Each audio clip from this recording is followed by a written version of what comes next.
नमस्कार बच्चों, स्वागत है आपके मेरे YouTube channel Datta reading point में। आज हम डिस्कस करेंगे 12th class sociology chapter number 5 औद्योगिक समाज में विकास एवं परिवर्तन के मोस्ट इम्पोर्टेंट क्वेश्चंस जो कि आपकी बोर्ड की परीक्षा के लिए बहुत ही महत्वपूर्ण हैं। चलिए शुरू करते हैं। पहले हम करेंगे ऑब्जेक्टिव, फिर 2 नंबर वाले, उसके बाद हम 4 नंबर वाले क्वेश्चन यहाँ देखेंगे। पहला क्वेश्चन है, लोग किस तरह काम पाते हैं। तो इसमें यह आपके 4 ऑप्शन हो जाएंगे, विज्ञापन द्वारा, जानकारी द्वारा या रोजगार कार्यालय द्वारा, यानी कि ऑप्शन नंबर डी। नेक्स्ट है, जो मजदूर छुट्टी पर गए हुए के स्थान पर काम करते हैं उन्हें क्या कहा जाता है। उन्हें कहा जाता है बदली कामगार, यानी कि जो लोग नहीं हैं उनकी जगह पर दूसरे लोग आ जाते हैं। नेक्स्ट है, संगठित औपचारिक क्षेत्र के अंतर्गत आता है पूरे वर्ष स्थायी रोजगार, पेंशन सुविधा, बीमा होता है, यानी कि ये सभी हो जाएगा ऑप्शन नंबर डी। यहाँ इसको भी छोड़ देते हैं, यहाँ करते हैं क्वेश्चन नंबर 5 करते हैं। कामगारों से अधिक कार्य करवाने के 2 तरीके होते हैं। एक तरीका होता है काम के घंटे बढ़ाकर, दूसरा होता है उत्पादित वस्तु का मात्रा बढ़ाकर। तो यहाँ पर 1 और 1 2 यहाँ बढ़ जाएगा। नेक्स्ट है, सरकार सार्वजनिक कंपनियों के अपने शेयर्स को निजी क्षेत्र की कंपनियों को बेचने का प्रयास कर रही है। इसे क्या कहा जाएगा? इसे कहेंगे विनिवेश कहा जाता है।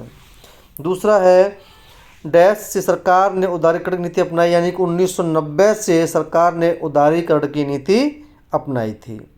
नेक्स्ट है, मारुति उद्योग लिमिटेड में डैश मिनट में 2 कारें तैयार होकर आ जाती हैं। प्रत्येक कारीगर वर्ष होने तक पूरी तरह थक जाता है, यानी मारुति उद्योग में प्रत्येक मिनट में 2 कार बन जाती है, यानी कि 1 मिनट में 2 कारें बन जाती हैं और प्रत्येक कामगार 40 वर्ष तक होने तक वह थक जाता है। औसतन 10 से 12 घंटे का कार्य दिवस और रात भर कार्य करने को समय की चाकरी कहा जाता है। इसमें भर देंगे। आईटी क्षेत्र में समय की चाकरी कहा जाता है। जो आईटी क्षेत्र होता है उसमें समय की चाकरी कहा जाता है, यानी कि नौकरी के रूप में उसको जाना जाता है। अपनी मांगों को मनवाने के लिए मजदूर क्या करते हैं? स्ट्राइक यानी कि हड़ताल करते हैं। यहाँ पर है, कार्ल मार्क्स के अनुसार अलगाव एक ऐसी स्थिति है जिसमें लोग अपने काम का आनंद लेते हैं। काम का आनंद नहीं लेते, काम से वो ऊब जाते हैं। यहाँ सही करके लिखना है। यहाँ पे भारत में बहुत कम लोगों के पास असुरक्षित नौकरियाँ हैं। असुरक्षित नहीं, यहाँ आएगा सुरक्षित नौकरियाँ हैं। बहुत कम लोग ऐसे इनके पास सिक्योर जॉब है। मछली उद्योग में ज़्यादातर लोग काम करते नहीं, ये आईटी उद्योग में लोग ज़्यादा काम करते हैं, मछली उद्योग में काम नहीं करते हैं। निम्न में से किसे द्वितीय क्षेत्र में रखा गया है? तो यहाँ जो इंडस्ट्री होती है यानी कि उद्योग होता है, द्वितीय क्षेत्र में आता है, सेवा तृतीय क्षेत्र में आता है और एग्रीकल्चर जो होता है वो आपका प्राथमिक क्षेत्र में आता है। रेल यातायात किस श्रेणी किस क्षेत्र के अंतर्गत रखा जाएगा? तो रेल जो है यहाँ अगर हम कहें तो ये तृतीय में रखा जाएगा। रेल यातायात जो है वो सेवा देती है, तो यहाँ पर कौन सा हो जाएगा? यानी कि तृतीय क्षेत्र सेवा सेक्टर में आ जाएगा ये। नेक्स्ट है, भारत में उद्योगों के विकास हेतु कार्य योजना में किस बात पर बल दिया गया है? तो यहाँ पर महानगरों में आबादी को हटकर औद्योगिक इकाइयों निर्माण करना, कचरा निस्तारण करने अनिवार्यता और प्रदूषण कंट्रोल, यानी कि यहाँ पर उपरोक्त में सभी हो जाएगा। नेक्स्ट है, लोग अधिकतर अपने कार्यों का अंतिम रूप से नहीं देख पाते क्योंकि उन्हें उत्पादन की छोटे छोटे पुर्जे बनाना होता है। उदारीकरण की प्रक्रिया के प्रभाव स्वरूप आर्थिक क्षेत्र में कौन सा सुधार हुआ है? तो यहाँ उत्पादक में गुणवत्ता आई है, तीव्र वृद्धि हुई है और विदेशी निवेश आया, यानी कि सभी हो जाएगा। यहाँ परंपरा भारत में उदारीकरण की प्रक्रिया अपनाए जाने पर कौन सी चुनौतियाँ सामने आई हैं? तो यहाँ पर ये बेकारी, परंपरागत लघु उद्योग का ह्रास और ये कर्ज में वृद्धि, तो सभी हो जाएगा। यहाँ पर ऑप्शन नंबर आपका हो जाएगा डी। भारतीय अर्थव्यवस्था का मॉडल किस प्रकार का है? तो हमारे यहाँ पर मिश्रित है, समाजवादी पूर्वी दोनों मिलाकर के बना है, यानी कि मिश्रित। इनमें से कौन उदारीकरण की देन है? तो यह बाजारवाद, वैश्वीकरण, निजीकरण, यानी कि सारे जो हैं वो उदारीकरण की देन है। अधिकांश कंपनियों ने अपने स्थायी कर्मचारियों की संख्या में कटौती कर दी। वे अपने कार्य वास्तरों जैसे छोटी कंपनियों से, यहाँ तक कि घरों से भी करवाते हैं। कारण छोटी कंपनियों को बड़ी कंपनियों के कार्य प्राप्त करने के लिए स्पर्धा करनी होती है, वे कामगारों को कम वेतन देते हैं। तो यहाँ पर जो है ऑप्शन बी हो जाएगा। दोनों सही है लेकिन वो व्याख्या सही नहीं करता है। ऐसी एक और क्वेश्चन यहाँ पे, कई सरकारी कर्मचारी इससे भयभीत है कि उन्हें विनिवेश के कारण उनकी नौकरी न चली जाए।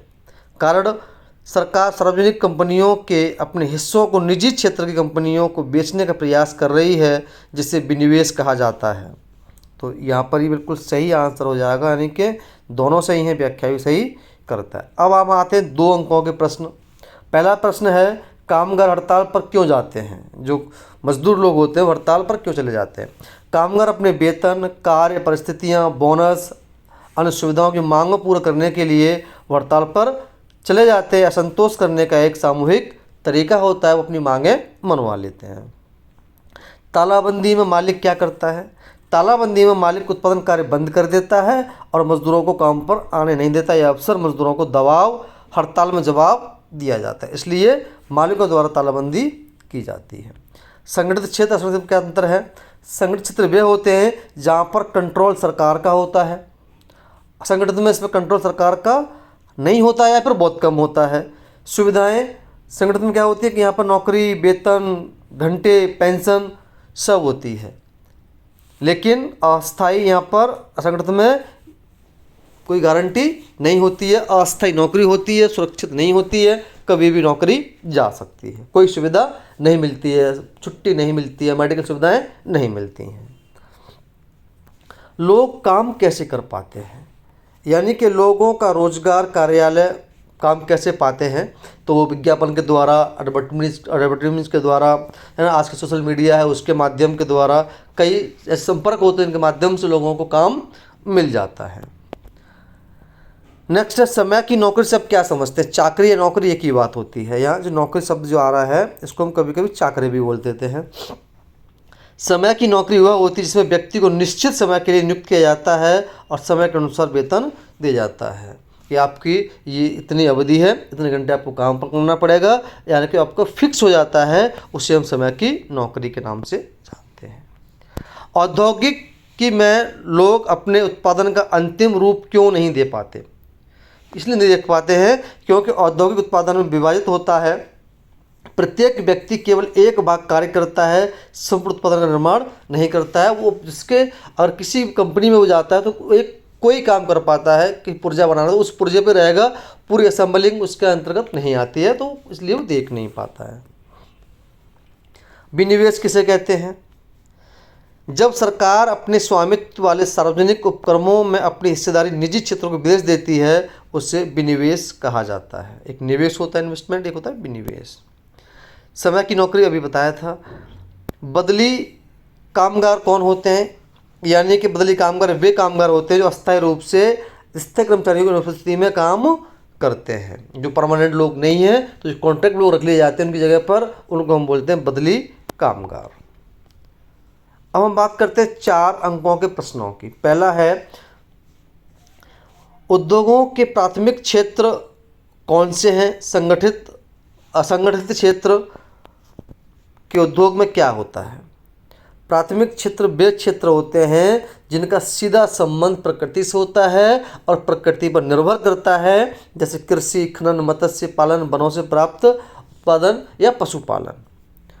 असंगठित क्षेत्र के उद्योग वे उद्योग होते हैं छोटे पैमाने पर चलते हैं, जिनमें श्रमिकों का नियमित वेतन, अवकाश, बीमा, अन्य सुविधाएँ नहीं मिलती हैं। जैसे उदाहरण के लिए हाथ से बने हुए सामान, घर आधारित कार्य, रिक्शा चलाना, रेडी लगाना, झाड़ी लगाना, है ना, पंचर जोड़ना, ये कैसे होते हैं? असंगठित क्षेत्र के कार्य होते हैं, इसमें कोई भी चीज़ फिक्स नहीं होती है।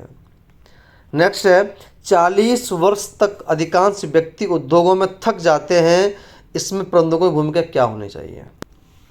उद्योग को काम का वातावरण तनावपूर्ण होता है, जिसमें श्रमिकों की कार्य क्षमता घट जाती है। प्रबंधक का यानी कि मैनेजर कर्तव्य है कि वे काम के घंटे सीमित करें, विश्राम समय दें, कार्यस्थल पर सुरक्षा और स्वास्थ्य सुविधाएं उपलब्ध कराएं ताकि कार्य क्षमता को बढ़ाया जा सके। उचित प्रेरणा, पुरस्कार प्रणाली, प्रशिक्षण देकर श्रमिकों का मनोबल बढ़ाना। प्रबंधक भूमिका निभाएं तो श्रमिकों की थकान कम हो सकती है, उत्पादन क्षमता बढ़ सकती है। हफ्ते में छुट्टी या कभी कभी टूर पर ले जाना, ये भी एक। दूसरा, उदारीकरण के कारण कौन कौन से उद्योग प्रभावित हुए हैं?